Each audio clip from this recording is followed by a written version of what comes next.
یہ سوال بہت اچھا ہے اور اس کے پیچھے جو فکر ہے وہ قابل غور ہے۔ پہلے تو آپ یہ دیکھیں کہ آپ یہ کہہ رہے ہیں کہ آج کے دن حضور پاک صلی اللہ علیہ وآلہ وسلم کی ولادت ہوئی، یعنی آپ صلی اللہ علیہ وآلہ وسلم آج کے دن آئے، لیکن حضور پاک صلی اللہ علیہ وآلہ وسلم آج کے دن تو نہیں آئے۔ آج جو دن ہے وہ 2023 کے ستمبر کے مہینے کا دن ہے۔ مسلمانوں کے لیے غور کا مقام ہے کہ جب ایک مبارک دن آیا تو اس دن کو کسی اور دن میں متواتر دیکھنے کی جو خواہش ہے وہ عقیدت میں تو اضافہ کرتی ہے لیکن صداقت میں اضافہ نہیں کرتی۔ آپ کی عقیدت بالکل ٹھیک ہے۔ آج کا یہ جو دن ہے اس کے بارے میں ہم کہتے ہیں کہ آج کے دن حضور صلی اللہ علیہ وآلہ وسلم تشریف لائے، تو یہ دن آج کا دن تو نہیں ہے۔ آپ تو کچھ عرصہ پہلے ربیع الاول ہی کے مہینے میں تشریف لائے۔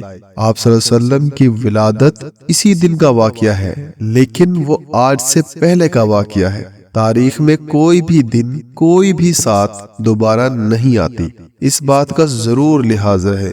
آپ یہ جو آج عید میلاد النبی منا رہے ہیں وہ یاد کے طور پر منا رہے ہیں۔ جب اس پر غور کریں گے تو پتہ چلے گا کہ ہم اس دن کو یاد کے طور پر مناتے رہے اور تقریب کے طور پر منا رہے ہیں۔ بزرگان دین کے زمانے میں اسے تقریب کے طور پر نہیں منایا گیا۔ یہ واقعہ ماضی قریب میں ہوا ہے، یعنی ماضی قریب میں اس دن کو اس طرح منایا گیا ہے جیسے آج ہم منا رہے ہیں۔ پہلے بھی میلاد ہوتے تھے، یعنی حضور پاک صلی اللہ علیہ وآلہ وسلم کو یاد کرنا، نعت پڑھنا اور حضور پاک صلی اللہ علیہ وآلہ وسلم کی سیرت پر ایک دن مقرر کرنا۔ میں اس جلوس کی بات کر رہا ہوں، ان واقعات کی بات کر رہا ہوں جن کا انداز حضور پاک صلی اللہ علیہ وسلم کی پسند کے علاوہ ہے۔ اس جلوس کو حق نہیں پہنچتا کہ حضور پاک صلی اللہ علیہ وسلم کے نام پر نکالا جائے، کیونکہ اس کا انداز آپ صلی اللہ علیہ وسلم کی پسند کے علاوہ ہے۔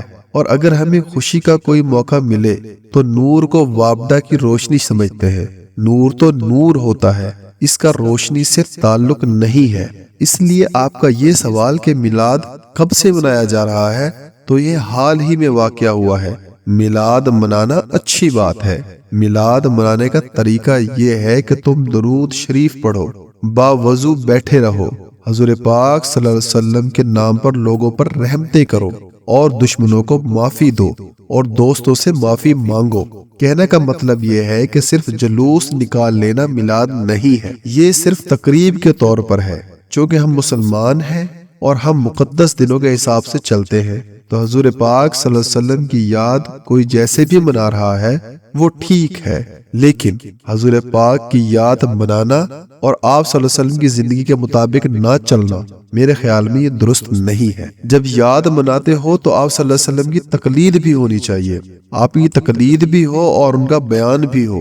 اور یہ صحیح کہا گیا ہے کہ ذکر حبیب کم نہیں وصل حبیب سے۔ اگر ذکر حبیب وصل حبیب نہ دے، اگر ذکر حبیب وصل حبیب نہ بنے تو اس پر دوبارہ غور کرو کہ کیا ذکر کر رہے ہو۔ مقصد یہ ہے کہ حضور پاک صلی اللہ علیہ وسلم کے نام پر دو علیحدہ بیانات ہو رہے ہیں۔ یا رسول اللہ کہنے اور یا رسول اللہ نہ کہنے پر تمہارے ملک میں بڑا جھگڑا ہو چکا ہے۔ دیکھنا یہ ہے کہ عشق اور محبت کیا پیدا کر رہے ہیں۔ حضور پاک صلی اللہ علیہ وسلم کے معاملے میں یہ غور طلب بات ہے۔ لوگ کہتے ہیں کہ حضور پاک صلی اللہ علیہ وسلم سے جو محبت ہے وہ اسلام سے محبت ہے، لیکن اسلام سے محبت اور حضور پاک سے محبت برابر نہیں ہو سکتی۔ محبت میں ذات کا ہونا ضروری ہے، تقلید کے لیے مذہب کا یا قانون کا ہونا ضروری ہے۔ اسلام کی اطاعت ہو سکتی ہے اور محبت ذات سے ہوتی ہے۔ اطاعت کس کی ہوگی؟ ڈسپلن کی، قانون کی اور بیان شدہ شریعت کی، جبکہ محبت صرف ذات سے ہوگی۔ تو محبت کا تقاضا کیا ہے؟ محبت کا تقاضا یہ ہے کہ جہاں سے منع کیا گیا ہے وہاں منع ہو جاؤ اور جہاں چلنے کا حکم دیا گیا ہے وہاں چل پڑو۔ مقصد یہ ہے کہ جس بات سے آپ کو حضور پاک صلی اللہ علیہ وسلم نے منع کیا ہے آپ اس بات سے منع نہیں ہوئے۔ آپ کو منع کیا گیا ہے کہ مزار پرستی نہ کرو، لیکن آپ نہیں باز آ سکتے، آپ مجبور ہیں۔ کہتے ہیں محبت زیادہ ہو گئی ہے، اس لیے ہم مزار پرستی سے پرے نہیں رہتے۔ آپ کو منع کیا گیا بہت ساری باتوں سے، اور آپ ان باتوں سے منع نہیں ہوتے، اور آپ لوگ اس نام کا اور ذات کا سہارا لے کر آپ صلی اللہ علیہ وسلم کی ذات کے کسی بتائے ہوئے اصول کے علاوہ عمل کر جاتے ہیں۔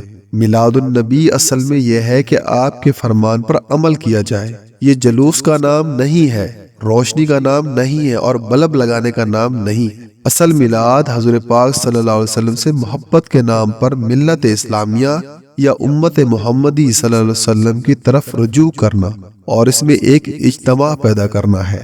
ہمارے ہاں جتنے بھی سلاسل آئے ہیں، ان میں حضور پاک صلی اللہ علیہ وسلم کی محبت کے مختلف طبقے آئے ہیں اور مختلف انداز آئے ہیں۔ کوئی حضور پاک صلی اللہ علیہ وسلم کی محبت میں قوالی کر رہا ہے، اور کوئی درود شریف پڑھ رہا ہے، کوئی تنہا پڑھ رہا ہے، اور کوئی انجمن میں بیٹھا ہوا ہے۔ یہ سارے اپنی جگہ ٹھیک ہیں، لیکن میں نے آپ کو پہلے بھی بتایا تھا کہ اس سے ملت منتشر ہو گئی ہے۔ حضور پاک صلی اللہ علیہ وسلم کی یاد کا کوئی ایسا فارمولہ نکالو کہ جس سے ملت ایک ہو جائے۔ یہ تو کوئی بات نہیں ہے کہ آپ اکیلے ہی فلاح پا جاؤ۔ اگر آپ کا بھائی دوزخ میں گیا تو کیا یہ آپ کے لیے اچھی خبر ہوگی؟ تو دعا یہ کرو کہ تم جنت میں اپنے بھائی کے ساتھ جاؤ۔ کون سا بھائی؟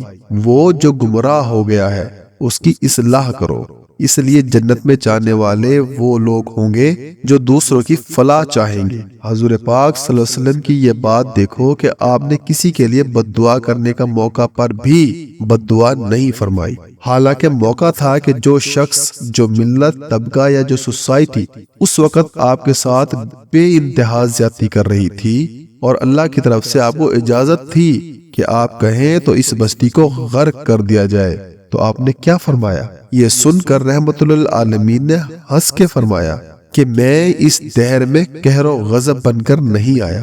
آپ نے فرمایا کہ اس بستی کو تباہ نہ کیا جائے، کیونکہ اگر یہ لوگ مسلمان نہیں ہوئے تو ان کی اولادوں میں ضرور مسلمان ہو جائیں گی۔ مطلب یہ ہے کہ آپ نے کبھی بھی کسی بھی مقام پر اپنا ذاتی انتقام نہیں لیا۔